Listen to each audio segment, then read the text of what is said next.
Hey, welcome back. I got an interesting trade that just came across the tape that I want to share with you. It's big money positioning for shares of this Chinese stock to go higher. We're going to take a look at a couple of the tradable ETFs that are China related and look at the specific stock that we saw this big money positioning and show you that option activity. Before we get started, my name is Joshua Bellinger of Countervest. Head over to countervest.com to sign up for my daily emails. And if you're on YouTube here, make sure you like the video or dislike it, but make sure you subscribe to make sure you don't miss any other future videos that I post here and provide ideas like we're going to talk about here in a moment. So let's take a look here at the FXI. The FXI here hit 54 earlier in the year and then has sold off, and that has to do with government regulations going on in China and also some debt issues as well, financial crisis and so forth. The FXI here, we can make a case here, and we're looking at a weekly chart here. So this is a 5-year weekly chart. It topped out here, backed off, and we can even make the case of that it's in this multi-year range, which we're right here at 37, and right here at 37 we're starting to get a bounce up, and we can see it move back higher here. So the FXI has been in a range, multi-week, multi-year. We take a look here at KWEB, which is the internet ETF for China. This one's a little bit different compared to the FXI, and it topped out at 104 here, backed all the way back down to 45, and we can make a case at this level here that we get a double bottom. For technical traders or candlestick traders, that's what we'd be looking at here. So that would be a low, or where a low would be for a stop. You don't want to break below that, but now risk to reward is in favor of playing something to the upside here. So the reason why I'm talking about the Chinese stocks here is because they've been annihilated in specific names specifically. But the one that we came across today that saw big money coming into it, Big Money Monday, is Baidu here. So Baidu is a stock. We're looking at a weekly here again, and it follows it kind of the same thing that we just looked at the KWEB. We're getting down to support here. It's made a lower high from previous low here, and we're moving up higher here. So what we're seeing here in the options market specifically is positioning in multiple expirations. The biggest activity happened here in the November contract, and 15,000 contracts traded against an open interest of 1,100.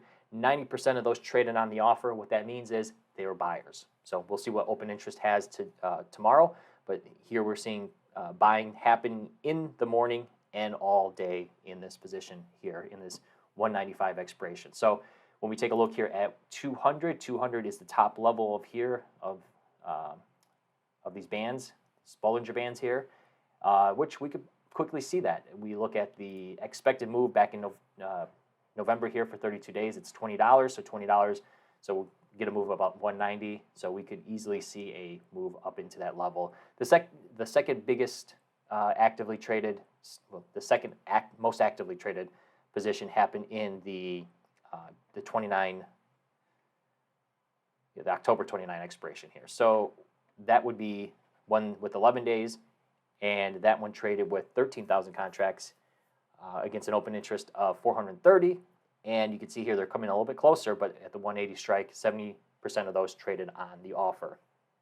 The next active strike was back in November here, and that happened to be in the 200 strike here, where those, again, traded 84% on the offer. So the three most active strikes, or the three most active, the most active strikes being calls with new positioning put in here. Overall activity was about 400% over the last 22 trading days. So we're seeing big positioning here. We can take a look here at the option statistics. It's 120,000 calls versus 23 puts here. So it's all about order flow and setup. Setup, I think, here is you have a double bottom. Order flow is we're shifting bullish, and we can see that shift and moving forward there. So how to play this? Two ways to play it. You can do it with a spread, which would be one way. And then the other way would be to sell a put spread here. If we take a look here back at the chart and just take a quick look at overall volatility right here, historical, we have a little bit of higher implied volatility, but if you're playing direction here and we're not making a assumption specifically about volatility, we're just doing a trade-off. If you're playing direction, this is what we'd be looking and trading off for. Trying to predict where volatility is going to be is a different game. And you have also earnings coming up on the 15th, is something to be aware of. So the two trades here, if you were playing in November, selling a put spread is a little bit, I'm not going to say safer, but it's a different way to trade it. It's a trade-off. Sell a put spread and you wait for that price to go higher. You would manage it. Depending on what strikes you pick here, if you go way too far out of the money, you're not going to have anything to manage. You need to come closer into the money, get enough wide spread here. If I took $10 out of this, I would buy it back at 5, so 50%. If I'm playing a spread here in November, I'm going to go a little bit further out, play that momentum, versus if this activity here, if you're going to play it more aggressively and play it more intraday here, because we have this activity here for 11 days, playing this 180, same spread, you come a little bit closer, make sure they're wide enough because you want to make sure you get paid for your risk. So that's what I have for you today. What I think Baidu is going to go higher from here. So we'll follow the flow here and look at the setup, and we'll see how this works out. Until next time, good trading, and talk to you then.